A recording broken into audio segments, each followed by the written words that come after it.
છે સોડા દાડ આવે ને તોય તે સપટી વગાડીને કહું છું તું એકદમ હામી આય.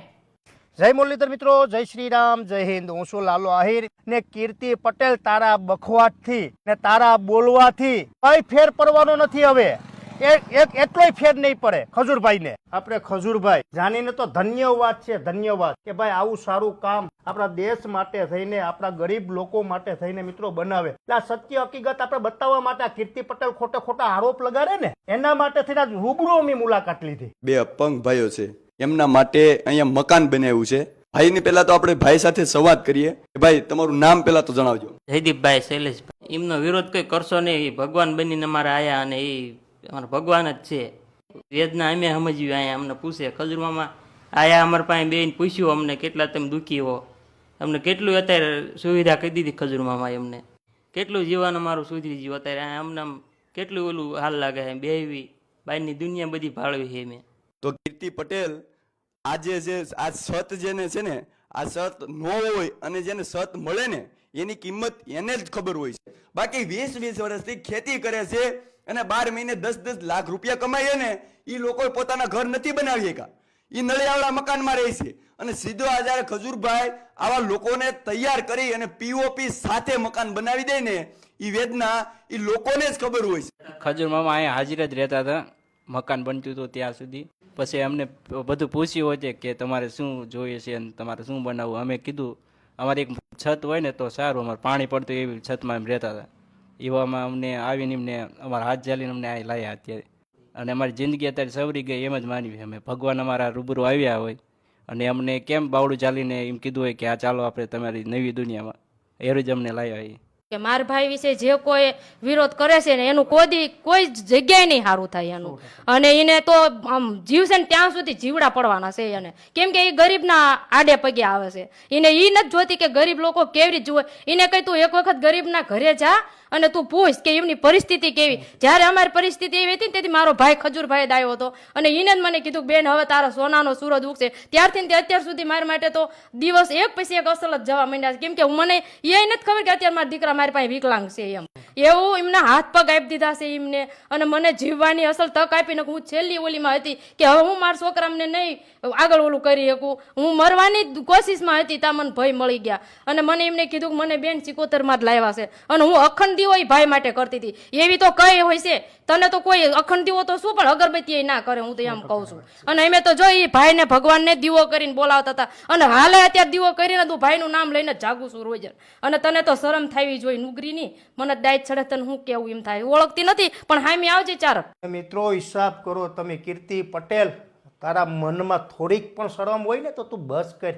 સમજાણો, કોકની વેદના તું પૂછ ને તો ખબર પડે. દુઃખ વેઠીને અમારા મકાન બનાય ખબર છે. અહીંયા કોને જંગલ હતું, અહીંયા કેવું મસ્ત મકાન. આમ અત્યારે જેટલા માણસો જાય ને એટલા ખજૂરભાઈ આમ પગે લાગતા જાય કે આ ભૈયા મકાન બનાવી દીધા, ભૈયા મકાન બનાવી દીધા. અમે અત્યારે રહેવી છીએ ને રોડ ઉપર મકાન અમને બનાવી દીધું. દુનિયા આખી જોવા આવે છે અમારું મકાન કે ખજૂરભાઈ કેવા એક આટલી કોઈ એમ નથી કેતું કે આવું કર્યું તેવું કર્યું એમ. અને તું ઉઠીને એમનું બદનામ કરવા ઉભી થઈ. આમ જંગલ આમ તડકામાં બેહીને તો મારો ભાઈ ખાતો પીતો અમને જીવ બળતો મારા ભાઈ મકાન બનાવવા અમને આવડા રોજ પડતા કે જો મારે હાટું ભારો ભાઈ મકાન બનાવ. કેવા જંગલમાં તડકે બેહીને ખાય છે, એ કઈ ઝાડવું નહોતું એમને તો ઝાડવાનું વાવેતર કરી દીધું બધાને. અને કેટલી પ્રેરણા દેતા ગયા કે આ જંગલ છે આમાં ઝાડવા વાવો તમે એમ. એટલું તો એમનામાં માતાજી ભગવતીએ એમનામાં સંસ્કાર આપેલા અને તું સંસ્કાર વગરની શું જાણવાની મારા ભાઈ. મને તો કહેતું નહીં હોતું કોક આમ ઉતારીને વિડીયો તારી ઉધી તારી હામી આવું. મને એટલી ડાયટ ચડી કે મારા ભાઈ વિશે આવું બોલે. અને એમને જેવી રીતે બધું વેઠું છે ને અમે જાણવી છીએ. આ મકાન બનાવતા હતા ને અમને આમ 1 રૂપિયાનો ખર્ચો નથી કરે. અમને હોતી ને ખવડાવી મકાન પૂરું થયું ત્યાં સુધી. અને અત્યારે અમારા ઘરમાં 12 મહિનાનું સીધું નાખીને ગયા છે. એ ખબર છે તને કે કેવી રીતે છે ને કેવી રીતે. તું ગરીબના ઘરે એક વખત જા અને તું પૂછ. અને તું આવો વિરોધ કરવા રહેવા દે. પેલા તો તારે ગરીબોને ઘરે જાવ તું, પછી ભાઈનો વિરોધ કરવો તો તને શબ્દ કિમ એના વિશે કાઢવા એ વિશે કરત તું હાલી નીકળેલી. તમારાથી કોઈ બદનામ નથી થવાના. દુનિયાને અને ગુજરાતને ખબર છે કે ખજૂરભાઈ નું સ્ટેટસ શું છે અને તારું સ્ટેટસ શું છે. એની પાસે એના પગનું પગરખું નથી લે નું એમ કહું. એનું પગનું જોડું તું નથી લે. એનું મોજું લૂસી નાખી દે નહીં માયલી તું છો. એને હવે કઈ દેવાનું છે સોડા દાડ આવે ને તોય તે સપટી વગાડીને કહું છું તું એકદમ હામી આય.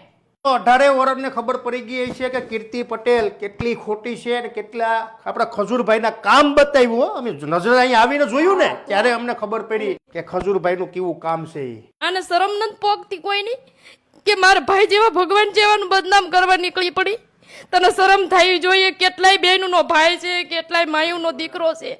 તને શરમ થવી જોઈએ કે આ ભાઈ વિશે આવી વસ્તુ ન કહેવાય અને નીકળે નહીં આપણા મોઢામાંથી. કોઈક કહેતું હોય ને તો એને કહેવાય કે આ વસ્તુ ન હોય એમ. અને તું તો હામુદની ઉઘાડી તો છો, પણ તું બીજાને ઉઘાડા કરવા નીકળી પડી. મારા ભાઈ વિશે ખરાબ ન બોલતી, મહેરબાની કરી હું તને પગે લાગુ છું. હવે આજથી તું છે ને જ્યાં હોય અહીંયા જપી જાય છે શાંતિથી, અને આ નામ ન લેતી તું એક બાઈ માણાની ઉપર કલંક છો. તું અમને અમારા જેવી બાયુને હોતી નાખે કરવા નીકળી પડી છો તું. તને શરમ થઈ જોઈએ કે આપણી જાત એક આપણી બે માણા લક્ષ્મી છીએ. આપણા મોઢામાં તો ભગવાનના નામ હોવા જોઈએ. આવી ન હોય, એવી દીકરીઓ પાકે નહીં. હું તો કહું ભગવાન કોઈને દે નહીં. અમે છે જ ને બેન, એવું કહે છે કે ખજૂરભાઈ હારે તો આખા છે 18 વર્ષ ખજૂરભાઈ હારે છે. ઈને ઈ ભલે ને બેકા કરે, તમે રોવામાં શાના રહી જાઓ. તમે તારે આખો 18 વર્ષ છે ખજૂરભાઈ શરમ હારે. થઈ જોઈએ કે આવા ભગવાન વિશે ખરાબ ન બોલવી. તમ તું તો એક કલંક થઈ ગઈ બૈરાના ઉપર, આપણા નહીં 100% સ્ત્રીની જાત ઉપર તું કલંક થઈ ગઈ. અમને હોતી નીચું ગલાયું, બેનું ને હોતી. તને કઈ શરમ થઈ જોઈએ? કોઈ ગરીબ ના હાટે ના આવીશ બિચારા કેવું બિચારા ગરીબ માણસ ને કેટલી આતડી ટરે ખબર તને? આવું આ અમને મેલ જેવું લાગે. આ ગરીબ માણાની વેદના તમને 18 વર્ષને જોઈએ છે. આજે અમે અહીં આવ્યા ને ત્યારે જોયું ને ત્યારે અમને એમ થઈ ગયું કે નહીં ભાઈ બરોબર છે. ના અમે એ પૂછ્યું કે ભાઈ ખજૂરભાઈ ઉપતા? તો કે હા ખજૂરભાઈ અહીંયા માથે ઉપતા, એની રીતે એ બનાવતા. મકાન બનાવ્યા પહેલા હું હતી ને અત્યારે મકાન બની ગયું, એ પરિસ્થિતિ હું છે ને એ લોકો જાણે. તારી ઘોડે હલકીની વિરોધ કરે ને એ ન જાણે. એટલે તું તારા છે ને તું તારા માપમાં રહી જાય. તે પહેલા તો ગાયુંની તો તે હાઈ લીધી, હવે તું હલકીની ગરીબ માણાની તો હાઈ લેમાં, ગરીબ માણાની હાઈ લેમાં. તને જો થોડીક તારામાં માણસાઈ હોય ને તો ને મુદ્દો હું છે હું બધો જવાબ આપી, 18 વર્ષને જવાબ આપી, બધું કહેવા હું માગી હો. એટલે તું તારા મનમાં રહી જાય છે, માપમાં રહી જાય છે. હજી એનો ઈ જ છે લાલો આહિર.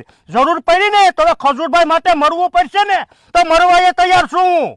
તારામાં હેસિયત છે હલકીની, નકર તારાથી જે થાય એ કરી લેવા વળગી જાય છે. જય મુરલીધર મિત્રો, જય શ્રી રામ, જય હિન્દ. સમજાઈને વંદન, બાકી અભિનંદન.